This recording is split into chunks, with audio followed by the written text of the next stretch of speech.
देखा था, एक पार्ट इसमें था कि टेंस का परिवर्तन टेंस में कैसे होता है, जिसमें प्रेजेंट सिंपल प्रेजेंट कंटिन्यूअस में बदला था। प्रेजेंट कंटिन्यूअस अपने साथ ही इज एम आर के साथ बिंग लेकर बना था ना। Present perfect tense present perfect continuous में गया था। हमने कहा था कि प्रेजेंट परफेक्ट कंटिन्यूअस का नहीं बनेगा। आज एक टेंस कल हम लोगों ने पढ़ लिया सिंपल प्रेजेंट का। आज देखते हुए जाते हैं जो जो टेंस का नहीं बनेगा उस पर रुक के थोड़ा सा डिस्कस देखेंगे कि कारण क्या है कि नहीं बनेगा, है ना। ये देखना पड़ेगा। हम लोगों ने सब्जेक्ट को ऑब्जेक्ट के जगह पर जो प्लेसमेंट किया था, यानी सब्जेक्ट उठ के जो लास्ट में जाएगा उसके बारे में देखा था कि उसका परिवर्तन कैसे होता है। जैसे आई मी में बदला, वी अस हो गया, इट का इट रहा, यू का यू रहा, दे का देम हो गया। कोई भी नाम नाम ही रहेगा, वो बाय लेके लिखा जाएगा। इतना दूर तक ही हिम हो गया, सी हर हो गया, सारा चीज़ें हम लोगों ने देख लिया। एक नियम कल ये भी देखा हम लोगों ने कि V1 हो, V2 हो, V3 हो, V4 हो, V5 हो, सारा का सारा बदल के सिर्फ और सिर्फ V3। हम लोगों ने मुख्तसर समय यहाँ तक कल देख लिया था, कल स्टार्टिंग पॉइंट था। आज टेंस अगला देखता हूं। ये 2 नंबर का टेंस है।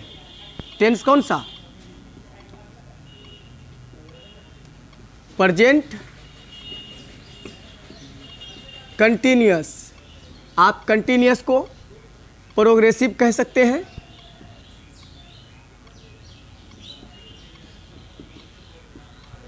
आप प्रोग्रेसिव को इम्परफेक्ट कह सकते हैं। क्लियर? तीनों एक ही नाम है। मैं इस टेंस का, ये रहा एक साइड एक्टिव वॉइस, क्लियर है, और ये रहा एक साइड पैसिव वॉइस। ए भी से एक्टिव वॉइस, पी भी से पैसिव वॉइस। यानी ये प्रत्यक्ष कथन, ये सीधा सीधा वाक्य है और ये उसका रूपांतरित रूप है, परिवर्तन किया हुआ, बदला हुआ, जो हम लोगों ने देखा था कि घुमा फिरा कर बात करने की एक अदा है पैसिव वॉइस। सीधी सीधी बात नहीं करेंगे, घुमा के बात करेंगे। तो इस टेंस का सूत्र पहचान चिन्ह हम लोगों ने देखा था सर। पहचान की बात करूं तो वाक्य के क्रिया के अंत में रहा है, रहे हैं, रही है एक सीरीज था। दूसरा है, हो, हूं, हैं, इतना था। सूत्र की बात करें तो subject is am are plus का V4 और अदर वर्ड, ये इसका होता है। हम लोगों ने कल से ही पैसिव वॉइस के नियम को देखा कि पैसिव वॉइस में परिवर्तन होता है। परिवर्तन क्या होता है? ये ऑब्जेक्ट यानी अदर वर्ड ये आ जाएगा शुरू में, कोई दिक्कत है? इसके बाद तुरंत हेल्पिंग वर्ब चाहिए। तो देखिए इस टेंस का हेल्पिंग वर्ब होता है इज एम आर, होता है ना। और कल जो हम लोग सिंपल प्रेजेंट टेंस का पैसिव वॉइस बनाए थे तो ये इज एम आर उसमें लगाए थे ना। अब उस टेंस का भी पैसिव वॉइस में इज एम आर, इस टेंस का भी पैसिव वॉइस में इज एम आर, दोनों अंतर हो जा, मतलब गड़बड़ हो जाएगा ना। दोनों टेंस में कुछ ना कुछ तो अंतर होना चाहिए। तो ये वाला टेंस अपने हेल्पिंग वर्ब के साथ बिंग ले लेता है, BEING। कोई दिक्कत? सारा का सारा वर्ब बदल के हो जाएगा 3 यानी 3 पर हो जाएगा। ये तीसरा फॉर्म से ही यूज होगा। बचा सब्जेक्ट, ये सब्जेक्ट लास्ट में जाएगा, ये रहा सब्जेक्ट और ये अपने से पहले बाय ले लेगा। बोले इस पर कोई दिक्कत है? वाक्य बनाता हूँ उसके जरिए आप लोगों को ज़्यादा समझ में आएगा। मैं एक एक वाक्य सारा बना देता हूँ, समझा देता हूँ। जैसे मैंने यहाँ पर कह दिया, बिना ऑब्जेक्ट वाला पहले लिख रहा हूँ, जैसे आई एम अ टीचर, इसका passive voice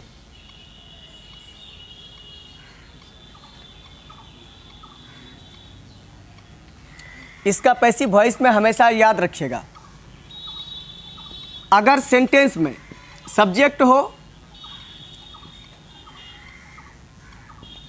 is am are हो, इसके बाद कोई नाउन आ जाए, ये नाउन है ना टीचर, तो इस वाले वाक्य को भी सीधा सीधा बनाते हैं।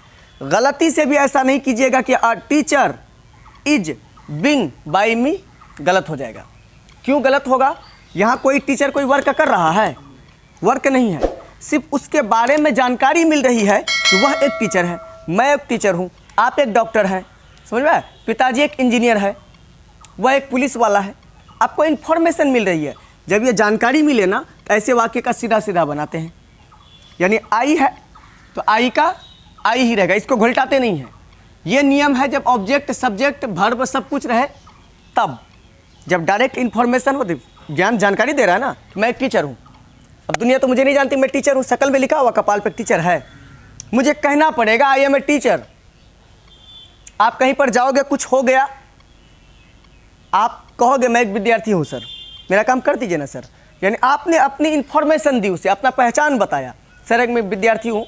यानी आपका विद्यार्थी कहने का मतलब है आप पैसा कौड़ी से कमज़ोर हैं, क्योंकि जो भी है वो आपका बाप का, आपके पास नहीं है। आप निसहाय हैं, आपको हमेशा मदद की ज़रूरत है। आपको जिस काम के लिए आप गए हैं आपको बहुत ज़्यादा ज़रूरत है उस काम की, इसलिए आप रिक्वेस्ट करते हैं सर एक विद्यार्थी हैं सर, कर दीजिए ना सर। विद्यार्थी हैं सर क्यों कहा आपने? आपने उसे एक मैसेज दिया, आपने एक पहचान बताई, इन्फॉर्मेशन दिया। क्लियर है? तो मैंने यहाँ अपनी जानकारी दी। अब जानकारी में कोई वर्क तो नहीं हो रहा है, तो इसको बनाने के लिए आई एम, देखिए आ टीचर था, ये टेंस का था। देखिए टेंस भी हूबहू I am a teacher, passive voice भी हूबहू, एक्टिव पैसिव दोनों सेम हो गया। डिफरेंट दिखाने के लिए ये अपने साथ क्या लेता है? बिंग लेता है, तो यहाँ पर हो जाएगा I am being a teacher. I am a teacher, I am being a teacher. You are a student, you are being a student. My father is a farmer, my father is being a farmer. Clear है? तो ये एक step हो गया, इसको उतारिए। ये passive voice समझ में आ गया? थोड़ा 2-3 तो ले लीजिए, प्रैक्टिस करते रहिएगा घर में। जैसे राम इज ऑनेस्ट, 2 नंबर में कर दिया।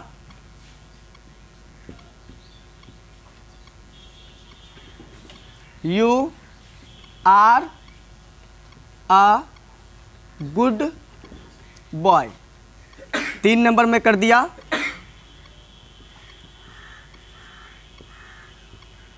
My mom is beautiful. ये नाउन से संबंधित आ गया, नाउन हो एडजेक्टिव हो, इसको प्रैक्टिस कर लीजिएगा। अगला ये वाला देखता हूं। जैसे मैंने कह दिया आई एम टीचिंग हेयर, मैं यहां पढ़ाता हूं, मैं यहां पढ़ा रहा हूं, मैं वर्क के बारे में कह रहा हूं। इसमें देखिए ये हेयर अदर वर्ड है बेटा, ये टीचिंग आपका V4 है, ये आपका हेल्पिंग वर्ब है, और ये आपका सब्जेक्ट है। जाहिर सी बात है ऑब्जेक्ट सब्जेक्ट आ गया। इस सेंटेंस में वर्क की भी बातें हो रही है, ये पलट जाएगा। क्लियर है? पलट जाएगा तो ये हेयर आ जाएगा शुरू में। हेयर देयर सभी सब्जेक्ट बनता है, दिस दैट इट सारा सब्जेक्ट बनता है। ठीक, तो हेयर इज बिंग, ये बिंग लग जाएगा तभी ये इससे डिफरेंट हो पाएगा। दोनों सेंटेंस में 2 चीज़ का डिफरेंट होगा, एक तो सब्जेक्ट ऑब्जेक्ट, ऑब्जेक्ट सब्जेक्ट बन जाएगा, और दूसरा इज एम आर जो हेल्पिंग वर्ब था उसके साथ बिंग लग जाएगा। और एक खास पहचान ये भी होगा कि हमेशा भीतरी होगा। 3 तरह के परिवर्तन हम लोग इसमें फिलहाल इसमें दिखाई पड़ रहा है। तो यहाँ पर टीच, टीचिंग का हो जाएगा TAUGHT, टॉट, बाय आई हो जाएगा मी। शकल से लग रहा है कि यहाँ मतलब इसका मतलब हुआ कि here is being taught by me, यहाँ मेरे द्वारा अंग्रेजी पढ़ाई जाती है। ठीक है, यहाँ मेरे द्वारा अंग्रेजी पढ़ाई जाती है। इसका मतलब क्या था? मैं यहाँ अंग्रेजी पढ़ाता हूँ। तो एक्टिव और पैसिव वॉइस का जो हिंदी अर्थ है इसका क्या निकला? मैं यहाँ अंग्रेजी पढ़ाता हूँ, आप पैसिव वॉइस में वाक्य ऐसे लिखिए, लेकिन हिंदी क्या बोलिए कि मैं यहाँ अंग्रेजी पढ़ाता हूँ। कभी कंफ्यूजन नहीं होगी। ये द्वारा त्वारा लिखने वाला झमेला आप लोग छोड़ दीजिए। इसका मैं यहाँ अंग्रेजी पढ़ाता हूँ तो इसका भी मैं यहाँ अंग्रेजी बनाता हूँ, पढ़ा रहा हूँ, बस स्ट्रक्चर बदल जाएगा। लिखिए इसको। इसकी निगेटिव की बात करूँगा, I am not teaching here, मैं यहाँ नहीं पढ़ा रहा हूँ।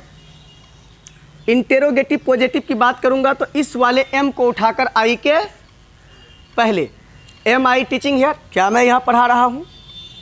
निगेटिव बनाना है चाहे तो आप यहाँ पर एमंट कर दीजिए, am not.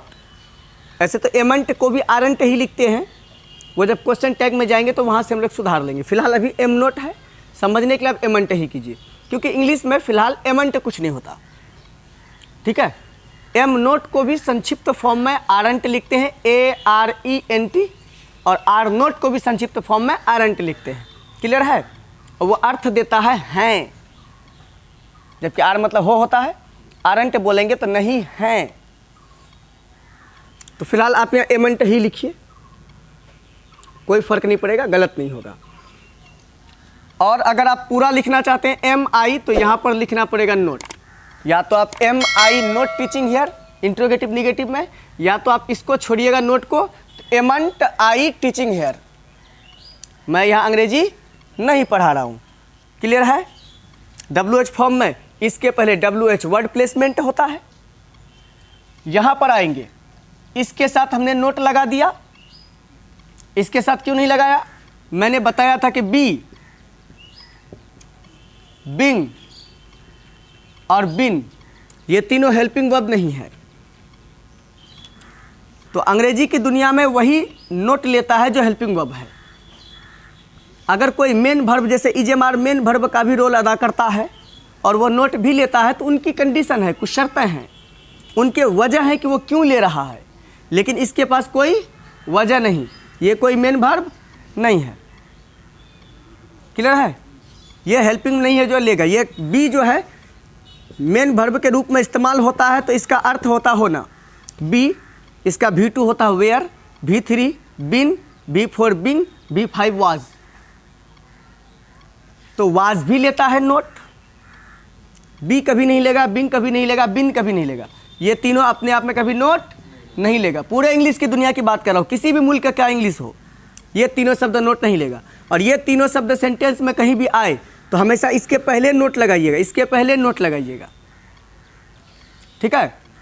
Note be, not being, not been, इतना क्लियर है। तो यहाँ पर हम लोगों का फिलहाल बिंग आ गया, तो हमको तो मतलब इस इजमार से है, तो यहाँ पर नोट लगेगा।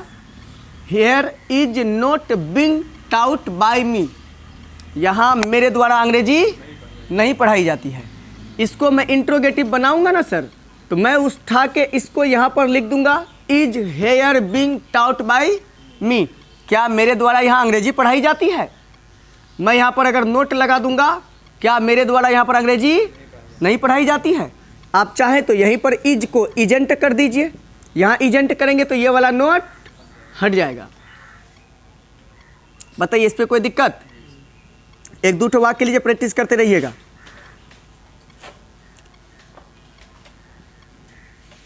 I am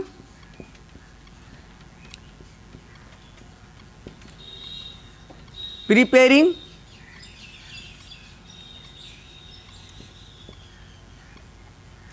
for the examination, मैं परीक्षा की या परीक्षा के लिए तैयारी कर रहा हूं। नंबर दूसरा लिख लीजिए, she is going to temple. इसमें दूठो ले लीजिए, प्रैक्टिस करते रहिएगा। और भी रूल्स है इसमें, इतना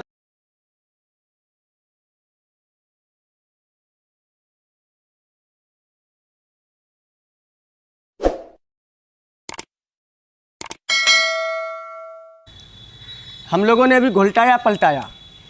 अगर यहाँ पर रह जाए आई एम गोइंग, अगर गोइंग होम लगा दिया तो ये होम शुरू में आ जाएगा, आई मी के रूप में बदल के लास्ट में चला जाएगा। इस होम को हटा देने से यानी कोई भी वर्ब के बाद आगे कुछ हो ही नहीं, यहीं पर रुक जाए। You are coming, I am going, the teacher is teaching, students are reading, my father is going. हम काम पर आके रुक गए। गोइंग, कहाँ गोइंग पते नहीं, पढ़िंग, क्या पढ़िंग कुछ पता नहीं।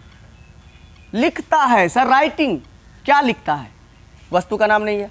पत्र लिखता है, स्टोरी लिखता है, कविता लिखता है, लेख लिखता है, क्या लिखता है, कुछ तो होगा। वो गायब, यहीं पर रुक जाएंगे। अगर गोइंग के बाद कोई भी अदर वर्ड शब्द ना हो तो इस वाले वाक्य को भी हम उल्टाते नहीं हैं। क्लियर है?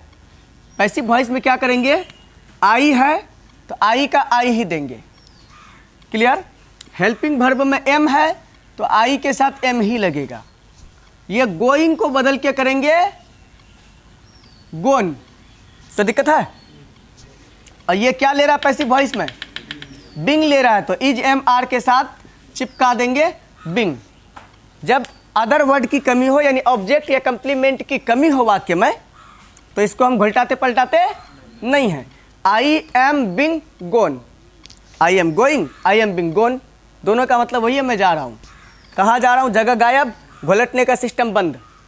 इससे संबंधित 3 वाक्य लीजिए, 2-3 तो दे देता हूँ, बनाते रहिएगा। यू आर कमिंग, 2 नंबर में लिखिए माई फादर इज बिंग, अरे रे रे रे, BUYING, बाइंग, क्या खरीद रहे हैं पता ही नहीं है।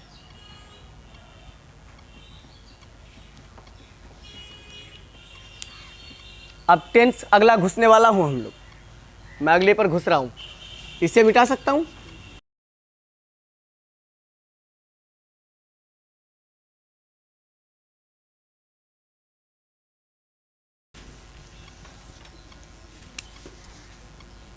तीन नंबर प्रेजेंट परफेक्ट टेंस। ये रहा हमारा एक्टिव वॉइस, ये रहा हमारा पैसिव वॉइस। इस टेंस में हमने पहचान देखा था। पहचान में क्या था, चुका है, चुके हैं, चुकी है, एक सीरीज था। आ फॉर आकार, आ है, ए है, ई है या फिर या है। कभी कभी लिया है, लिए हैं, ली है, इस टाइप का भी रहता है। इसका अगर स्ट्रक्चर में बात करूं फॉर्मूला का, तो सब्जेक्ट हो गया, हैज़ और हैव हो गया, प्लस वर्ब का थर्ड फॉर्म हो गया, प्लस अदर वर्ड हो गया।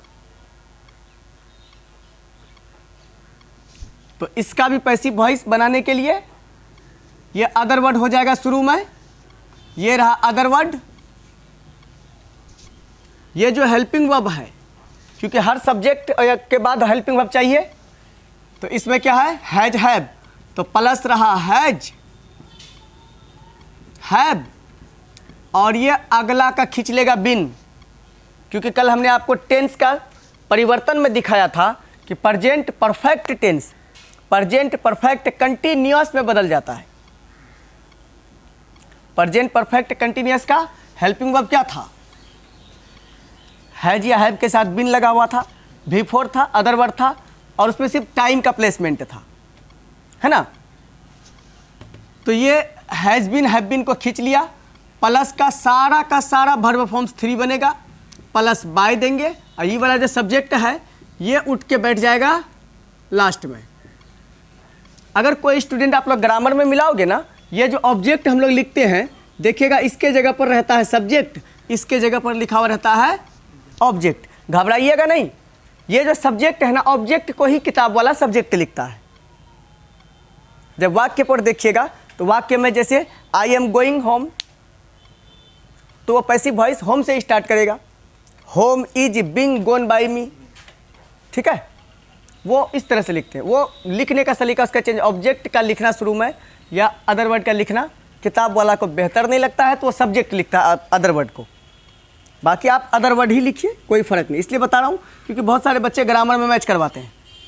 वहाँ ग्रामर में आपको यही मिलेगा, subject has, have been, V3 by, other word. Clear है?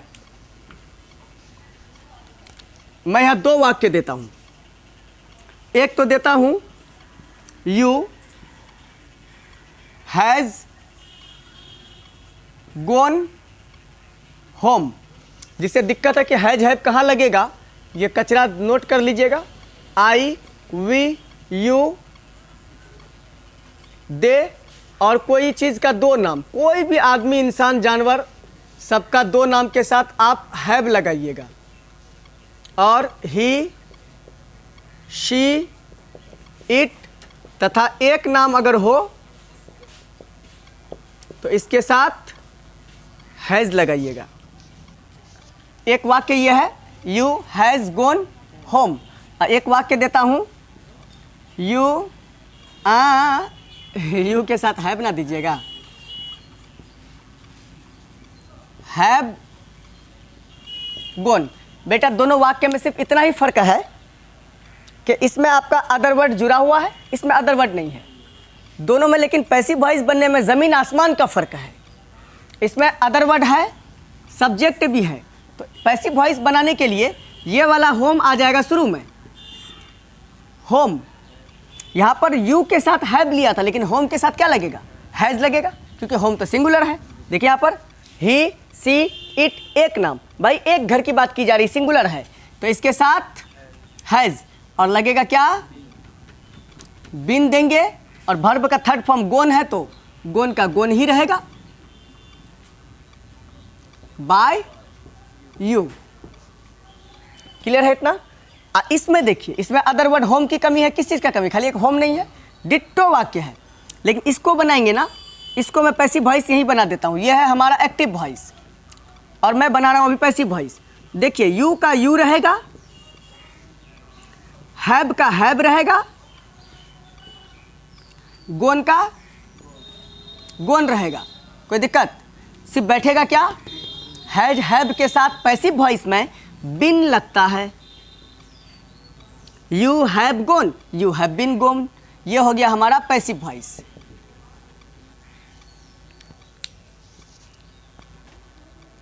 अगर मैं निगेटिव बनाऊं तो यू हैव नॉट गोन, तो यहां भी हो जाएगा you have not been gone. Have you gone, तो have you been gone, haven't you gone, haven't you been gone. WH form में जो, कहाँ, क्यों, कब, कैसे, क्या, किसने, जो लिखना है, हेल्पिंग, यानी ये हेल्पिंग वर्ब जो शुरू में रहेगा, इसके पहले WH वर्ड का प्लेसमेंट कर दीजिएगा। इस पर कोई दिक्कत? तो वाक्य लिखिए, एक दो तो लिखते जाइए प्रैक्टिस के लिए।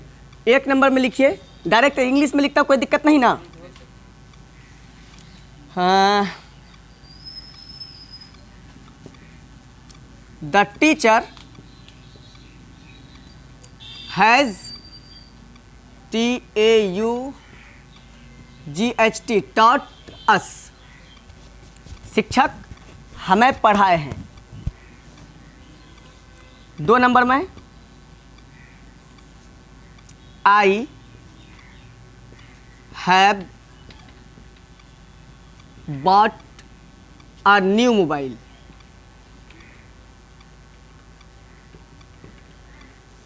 देखिए ये पूरा का पूरा अदर वर्ड है, अ न्यू मोबाइल, वो जहाँ जाएगा अ न्यू मोबाइल सहित उठ के जाएगा।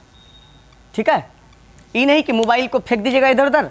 अब अ न्यू को कहाँ लेकर जाए भाई, अब सोच रहे हैं बैठ के, जहाँ जाएगा अ न्यू मोबाइल एक साथ जाएगा। क्या इसको क्लीन कर दूँ?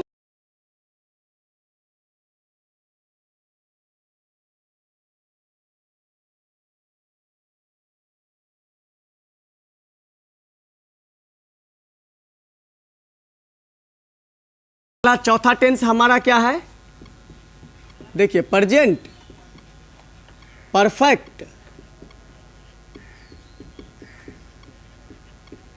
Continuous tense. हमने कहा था कि इसका पैसिव वॉइस नहीं बनेगा। क्यों नहीं बनेगा, वो कारण देखते हैं। बेटा, यह है हमारा एक्टिव वॉइस और यह है हमारा पैसिव वॉइस। अब एक बात बताइए, अभी हमने प्रेजेंट परफेक्ट टेंस में, ये तो प्रेजेंट परफेक्ट कंटिन्यूअस है, इससे पिछला वाला 3 नंबर का जो टेंस था प्रेजेंट परफेक्ट कंटिन्यूअस, तो इसका सूत्र था सब्जेक्ट हैज हैव वर्ब का third form plus other word. इसका सूत्र क्या है? सब्जेक्ट हैज या हैव प्लस बीन प्लस का V4 प्लस का अदर वर्ड प्लस लगता है सिंस या फॉर और प्लस टाइम। ये इतना को जाने दीजिए तिलहंडी में, उतना से मुझे कोई मतलब नहीं है।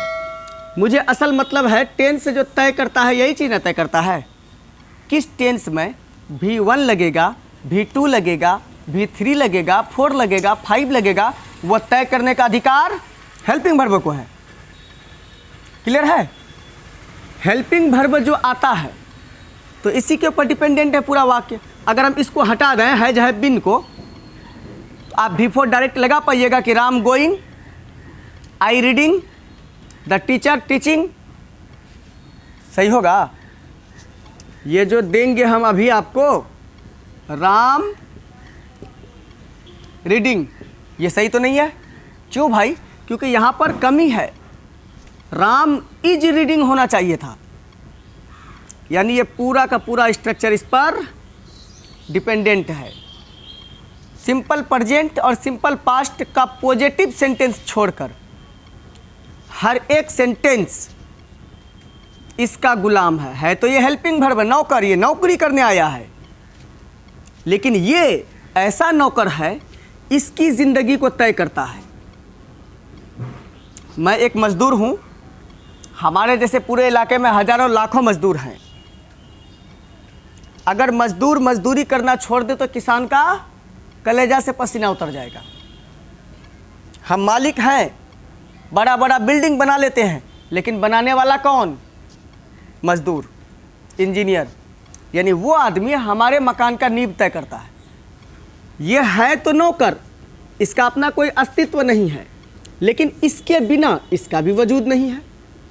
समझ में आया? तो ये जो हेल्पिंग वर्ब है, अभी आपने क्या किया, जब इस टेंस का पैसिव वॉइस बनाए थे प्रेजेंट परफेक्ट टेंस का, तो ये हैज हैव के साथ बीन का यूज किए थे कि नहीं? अब ये हैज हैव बीन अब प्रेजेंट परफेक्ट टेंस में भी यूज करेंगे और has have been present perfect continuous tense में भी यूज करेंगे, तो दोनों टेंस में डिफरेंट क्या है? कोई डिफरेंट रहेगा? एक वजह यह है कि इस टेंस का पैसिव वॉइस नहीं बनेगा, कभी नहीं बनेगा। दूसरा, प्रेजेंट परफेक्ट टेंस में यह हैज और हैव अकेला था, तो इसके पास में ऑप्शन था कि एक एक्स्ट्रा ऑर्डिनरी हेल्पिंग वर्ब जो कि बिन के रूप में आया है, इसे खींच लिया। दुनिया का किसी भी हेल्पिंग वर्ब के साथ अगर बी, बिन और बिंग लग जाए, बी, बिन, बिंग लग जाए या पहले से लगा हुआ रहे, तो इसके बाद और कोई भी हेल्पिंग वर्ब लगने का चांस नहीं होता है। तो ये ऑटोमेटिकली हैज हैव अपने साथ बिन लेके बैठा हुआ है। भाई बिन तो ये ले लिया, अब ऐसा थोड़ी है कि हैज बिन बिंग, ऐसा होगा? नहीं होगा। दूसरा ये भी वजह है कि इस टेंस का पैसिव वॉइस नहीं बनेगा। क्लियर है? और अगर संयोगवश कोई आदमी इसी टेंस में देता है पैसिव वॉइस बनाने के लिए, तो इसी टेंस में रख के ऑब्जेक्ट सब्जेक्ट जैसे आप घोटालने के लिए सीख लिए पलटाने के लिए, अब उसको पलटा दीजिएगा, सारा का सारा स्ट्रक्चर हूबहू रहेगा।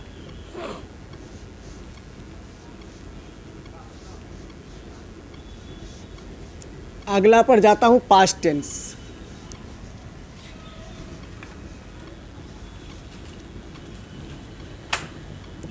पास्ट सिंपल या पास्ट इंडेफिनिट,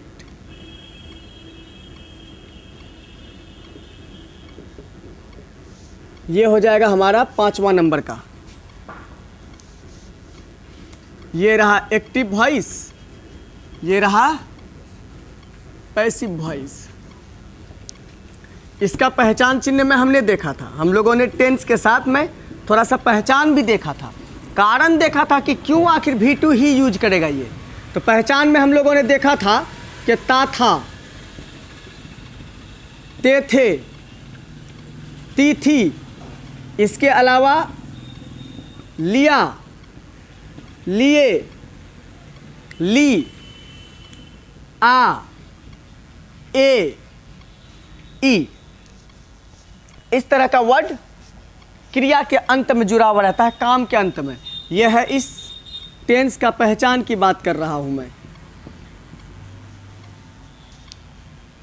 क्रिया के अंत में जो काम होगा, जैसे पढ़ना, पढ़ना के अंत में रहेगा जुड़ा हुआ चिपका हुआ, पढ़ता था, ना कट जाएगा, हट जाएगा।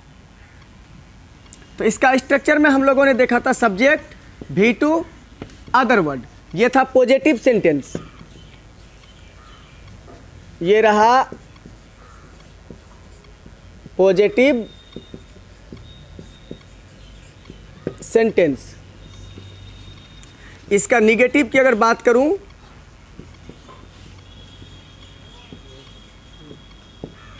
निगेटिव सेंटेंस, तो ये सब्जेक्ट है और बाहर से उठा कर लाया था किसको, डिड को, plus note plus V1 plus other word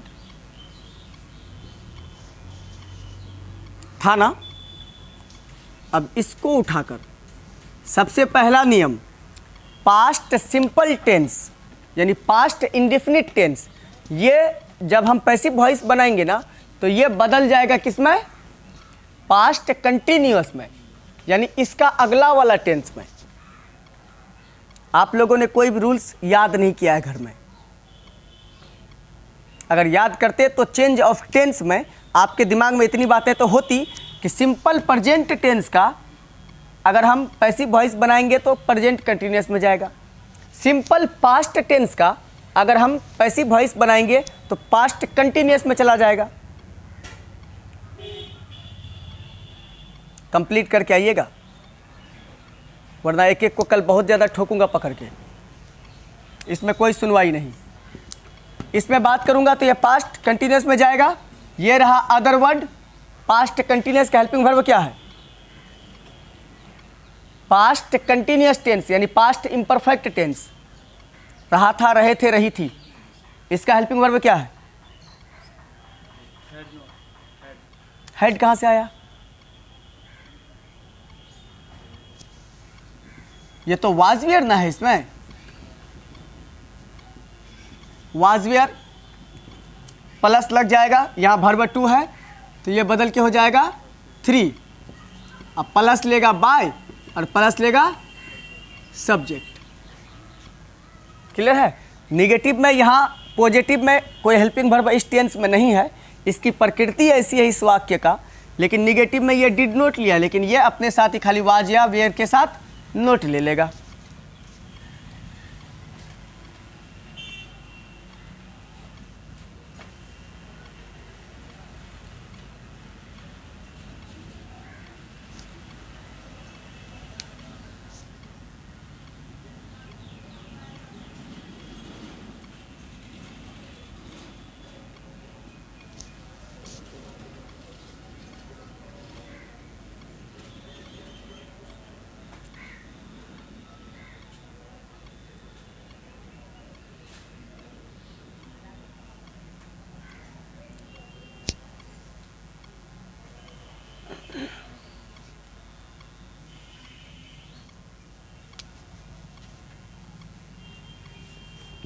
जैसे मैं यहाँ एक्टिव वॉइस का वाक्य लिखता हूँ, मैंने यहाँ पर कर दिया यू वेंट, कहाँ गया ये पता नहीं, वह गया, वह चला गया, वह जाता था। पैसिव वॉइस में क्या करेंगे, हमने क्या कहा कि सब्जेक्ट वर्ब रहे, अदर वर्ड जब ना रहे तो ये सीधा सीधा बनेगा। यू वेंट, कहाँ गया, जगह का नाम है। अगर इसमें हम लगा देते यू वेंट होम, तो ये वाला आ जाता शुरू में, इसको लिखते होम और क्या लेता, पैसिव वॉइस में होम वाज या वेयर के साथ में वाज लेता क्योंकि सिंगुलर है। होम वाज, गोन है V2 है, यानी गो का V2 है, तो ये हो जाएगा गोन बाय, कौन जा रहा है, यू जा रहा है तो यू। अगर इसी वाक्य, ये हो गया पैसिव वॉइस। अगर इसी में और एक देख लीजिए, ये रहा हमारा एक्टिव वॉइस। अगर कह देता खलिया इतना ठो, यू वेंट, तुम गए, तुम चले गए, तुम जाते थे, आप लोग गए, कुछ भी अर्थ आएगा। तो इसको बनाने के लिए पैसिव वॉइस में सीधा का सीधा लिखेंगे, यू का यू रहेगा और वेयर लगेगा हेल्पिंग वर्ब, क्योंकि प्रेजेंट ये पास्ट सिंपल पास्ट कंटिन्यूअस में बदलता है, तो पास्ट कंटिन्यूअस में बदलने का मतलब उसका हेल्पिंग वर्ब को यूज करता है। ऐसा नहीं कि वाज वेयर आया तो उसका V4 भी उठा के लाके डाल दिए, सिर्फ हेल्पिंग वर्ब खींचता है। टेंस बदलने का मतलब हेल्पिंग वर्ब परिवर्तन, ठीक है। तो वे यू वेयर क्या कर रहा है, जा रहा है भाई, तो गोन। निगेटिव बनाएंगे तो home was not gone by you. Interrogative में इस वाज को उठा के यहाँ डाल देंगे, इसमें भी वेयर के साथ नोट, इंटेरोगेटिव में इसको यहाँ डाल देंगे। WH फॉर्म तक बनाना आप लोग जानते हैं, इतना को उतारिए।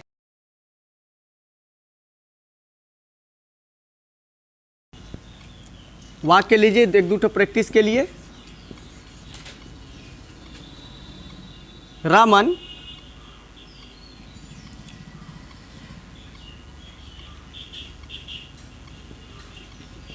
slept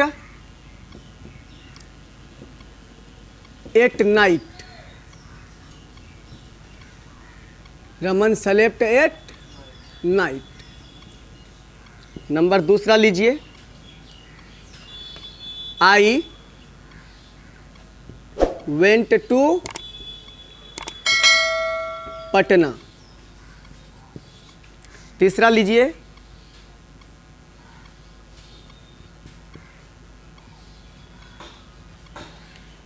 my father child.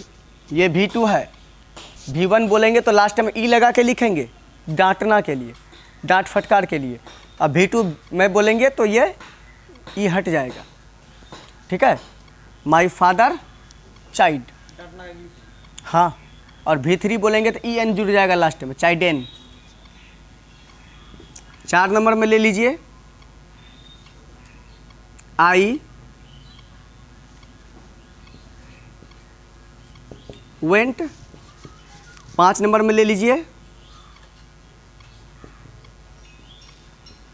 The teacher taught. इतना को आप लोग प्रैक्टिस कीजिएगा घर में। आज का टेंस यहीं रोकता हूँ। इसके आगे कितना बचा, पास्ट का 2 टेंस बचा, पास्ट कंटिन्यूअस, पास्ट परफेक्ट, क्योंकि पास्ट परफेक्ट कंटिन्यूअस का तो बनेगा नहीं, और फ्यूचर में बचेगा 2। कल उसको भी निपटा लेंगे हंसते खेलते हुए, क्या नेक्स्ट क्लास में।